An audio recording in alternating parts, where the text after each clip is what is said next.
جب میں نے گاڑی سونا میاں کے مکان کے سامنے روکی تو اس وقت 12:20 ہو رہے تھے۔ سنسان رات کا اندھیرا تھا اور بادل یوں برس رہے تھے جیسے مرگ ناگہانی پر چپکے چپکے رونے والوں کی آنکھوں سے آنسو بہتے ہیں۔ میں نے گاڑی کا انجن بند کر کے گھر کی کھڑکی کو دیکھا۔ روشنی کے پس منظر میں کھڑکی کے شیشوں پر دکھائی دینے والا منجمد سایہ ایک مرد کا تھا۔ میں نے اسے پہچان لیا، وہ جانو تھا۔ جب بھی کسی کو کاکا میاں موت کی نیند سلانے کا فیصلہ کر لیتا تو وہ جانو کو فرشتہ اجل بنا کر بھیجتا۔ وہ ایک بے رحم اور شفاق ترین پیشہ ور قاتل تھا، ایک قصائی جس کے دل میں جانور کے لیے رحم کا کوئی گوشہ نہیں ہوتا۔ یہ شکی القلب آدمی پر رحم نہیں کھاتا، اسے قربانی کے جانور کی طرح ذبح کر دیتا تھا۔ مجھے یہاں پہنچنے میں بارش کی وجہ سے دیر ہو گئی تھی۔ میری گاڑی راستے میں بند نہ ہو گئی ہوتی تو میں یہاں پہنچ کر سونا میاں کو نکال کر لے جاتا۔ میں نے اپنی گاڑی آگے بڑھا دی اور گلی کے نکڑ پر درخت کے نیچے کھڑی کر دی اور اس کی بتیاں گل کر دی۔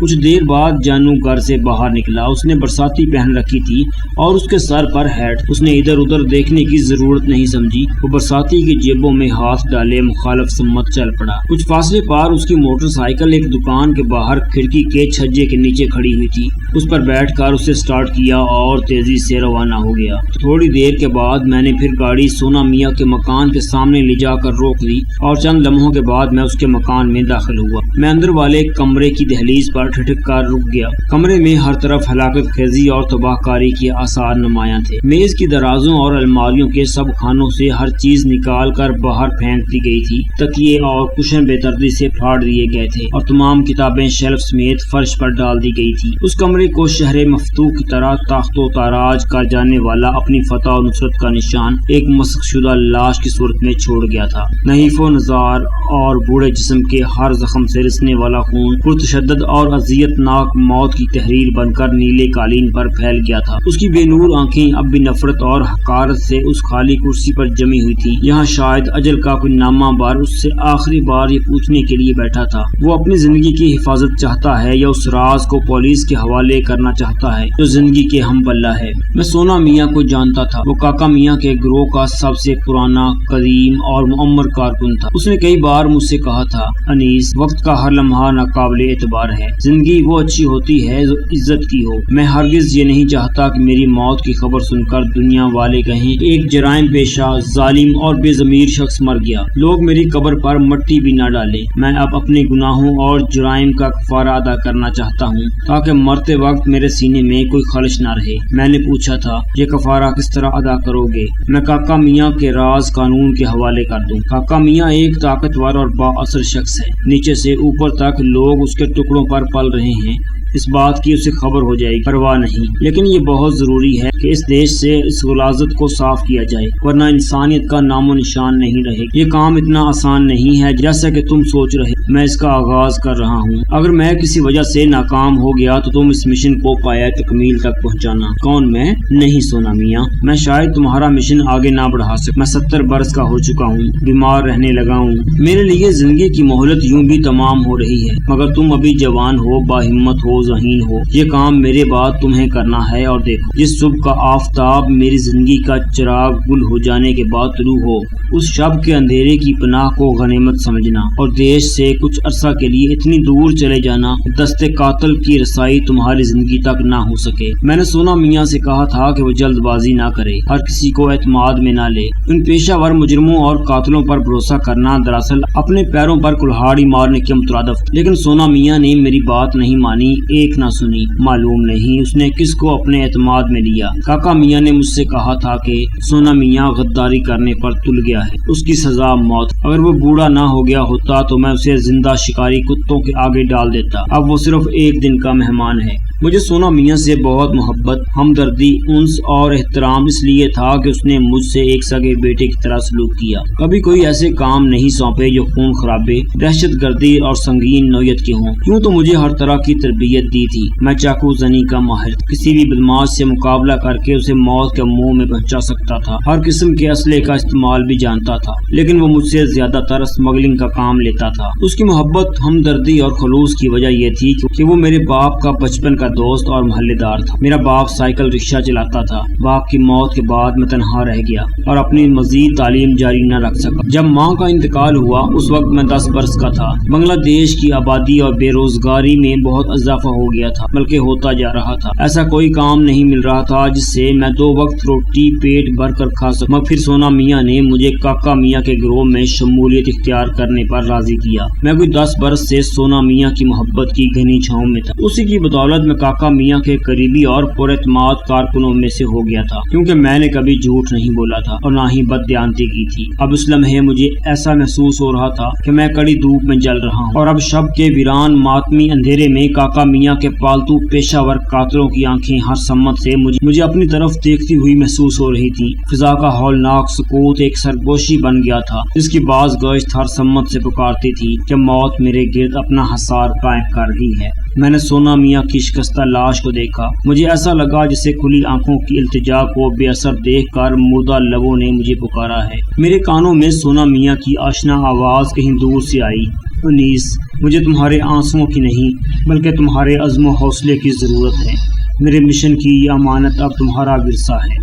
مجھے یک لوقت جیسے ہوش آ گیا۔ میں نے سونا میاں کی لاش کے پاس گھٹنوں کے بل بیٹھ کر سونا میاں کی کھلی آنکھوں کو بند کیا۔ پھر میں وہاں سے اپنے گھر چلا آیا۔ میں اس بات کی اطلاع کسی کو دینا نہیں چاہتا تھا۔ انجان بنے رہنے میں میری بہتری اور سلامتی تھی۔ کاکا میاں کیا، اس گروہ کا ہر شخص جانتا تھا کہ سونا میاں کی پاک کسی شفقت صرف میرے لیے مخصوص تھی۔ سونا میاں کی موت کے 10 دن کے بعد کاکا میاں نے مجھے طلب کیا۔ پھر اس نے ٹھہرے ہوئے لہجے میں کہا، میں چاہتا ہوں کہ تمہاری صلاحیتوں کا امتحان لوں۔ تم 10 برس سے میرے ساتھ ہو، مگر تم نے آج تک ایک مرغی بھی ذبح نہیں کی۔ اب تمہیں ایک شخص کو ذبح کرنا ہوگا۔ میرے جسم میں سنسنی دوڑ گئی، دل اچھل کر حلق میں دھڑکنے لگا۔ کسے؟ میں صرف اتنا ہی کہہ سکا، خوندکار محمد ایاز کو۔ کاکا میاں نے بڑی بے پرواہی سے کہا، کیا؟ مجھ پر کوئی بجلی سی آ گری۔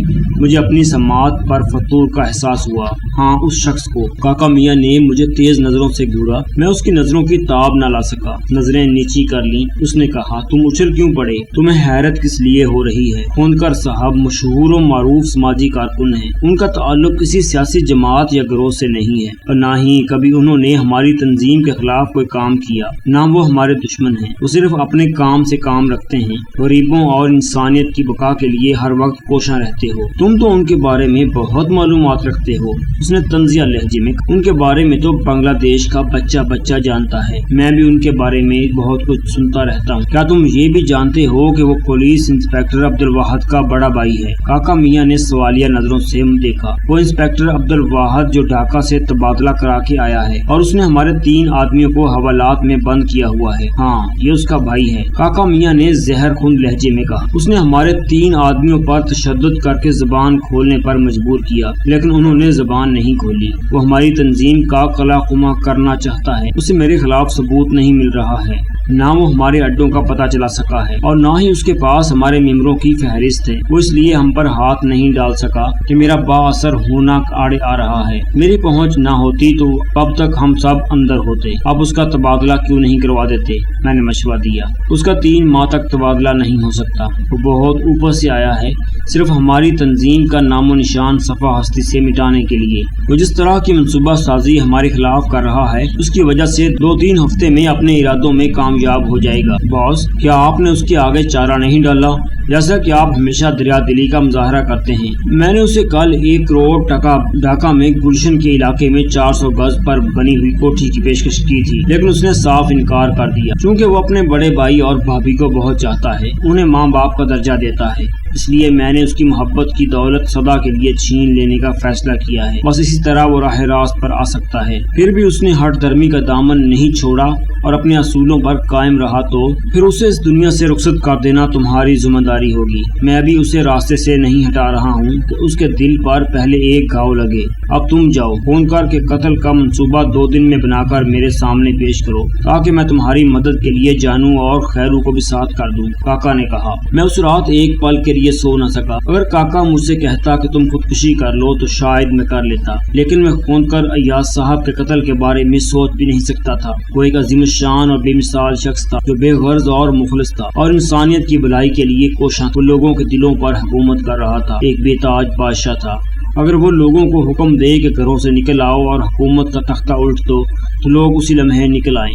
لوگ اسے کسی دیوتا کی طرح پوجتے تھے۔ اس کی نظر میں ہر شخص جس کا تعلق کسی بھی رنگ و نسل اور مذہب سے ہو برابر تھا۔ وہ سیاست اور حکومت سے بہت دور تھا۔ انسپکٹر عبدالواحد نے جب سے چٹاگانگ آ کر چارج سنبھالا تھا تب سے ہمارے گروہ کی سرگرمیاں قدرے متاثر ہو گئی تھی۔ اس بات نے کاکا میاں کو تشویش میں مبتلا کر دیا تھا۔ انسپکٹر عبدالواحد مجرموں کے لیے بڑا سخت تھا۔ وہ ایک فرض شناس، دیانتدار اور ایک بااصول افسر تھا۔ پھر میرے کانوں میں کہیں دور سے سونا میاں کی آشنا آواز سنائی دی۔ تم کیا سوچ رہے ہو؟ کاکا میاں پر قانون نے کمند ڈال دی اور اس کے گروہ کا کلا کما ہو گیا تو اس دیش پر تمہارا بھی احسان ہوگا۔ تمہیں انسانیت کی خاطر اپنی زندگی داؤ پر لگانا ہوگی، اس نیک کام میں کویر نہ کرنا۔ اب دنیا بہت بدل گئی تھی اور بر رفتاری سے بدلتی جا رہی تھی۔ پہلے مافیا کا کوئی پتہ اور نام و نشان نہ تھا، لیکن دنیا میں اب ایسا خطہ یا ملک نہیں رہا تھا جہاں کوئی مافیا نہ ہو۔ بنگلہ دیش میں کاکا میاں کی بھی ایک مافیا تھی۔ کون سا شعبہ ایسا تھا جس میں اس کی شاخیں نہ ہوں؟ سیاست، صنعت، منشیات، اسمگلنگ کا بے تاج بادشاہ بنا ہوا تھا۔ اس کے پاس لانچیں، اسٹیمر، ہیلی کاپٹر اور چھوٹے طیارے موجود تھے۔